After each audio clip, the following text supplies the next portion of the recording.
जब महाभारत का युद्ध शुरू हुआ तो मन से पांडवों की विजय चाहते हुए भी भीष्म पितामह को कौरवों की तरफ से युद्ध करना पड़ा था। भीष्म पितामह रोजाना पांडवों के हजारों सैनिकों का वध कर रहे थे।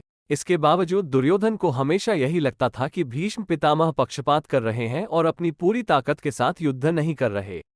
दुर्योधन ने आरोप लगाया कि जब तक भीष्म पितामह का प्रेम पांडवों के लिए बना रहेगा तब तक कौरव युद्ध नहीं जीत सकते। ये सुनकर भीष्म को क्रोध आ गया और उन्हें उसी क्षण हवा में 5 बाण उठाकर यह घोषणा कर दी कि अगले दिन वो इन्हीं 5 बाणों से पांडवों का वध करेंगे। ये सुनकर दुर्योधन खुश हो गया क्योंकि उसे पता था कि भीष्म पितामह अपने शब्द से कभी नहीं मुकरते। भीष्म की इस प्रतिज्ञा से पांडवों के खेमे की परेशानी बढ़ गई। द्रौपदी ने कृष्ण से पूछा कि क्या इस समस्या को कोई समाधान नहीं है। तब कृष्ण ने द्रौपदी से पूछा कि उसने आखिरी बार भीष्म पितामह से आशीर्वाद कब लिया था। तब द्रौपदी ने कहा कि उसने आज तक पितामह का आशीर्वाद नहीं लिया है। तब कृष्ण ने द्रौपदी से कहा कि यह शुभ कार्य आज ही किया जाएगा। तब कृष्ण के कहने पर द्रौपदी ने लंबा घूंघट किया और कृष्ण के साथ भीष्म के शिविर की तरफ चल पड़ी।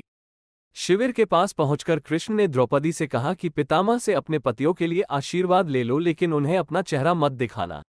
भीष्म ब्रह्म मुहूर्त में दरवाजे पर आए किसी याचक को खाली हाथ नहीं भेजते थे। इसी बात को ध्यान में रखते हुए द्रौपदी भी ब्रह्म मुहूर्त में ही भीष्म के शिविर के बाहर पहुंच गई। जब भीष्म बाहर आए तो उन्हें बाहर एक स्त्री दिखी जो रो रही थी। भीष्म ने उससे उसकी परेशानी पूछी तो उसने कहा कि उसके पति इस महाभारत के युद्ध में पांडवों की तरफ से लड़ रहे हैं और उसे चिंता है कि भीष्म पितामह उनका वध कर देंगे। तब भीष्म ने वचन दिया कि उसे रोने की आवश्यकता नहीं है क्योंकि वे उसके पति की हत्या नहीं करेंगे। ये सुनते ही द्रौपदी ने पितामह के चरण छूकर उनका आशीर्वाद लिया। भीष्म ने भी उसे सौभाग्यवती होने का आशीर्वाद दिया। तब द्रौपदी ने अपना घूंघट हटाया।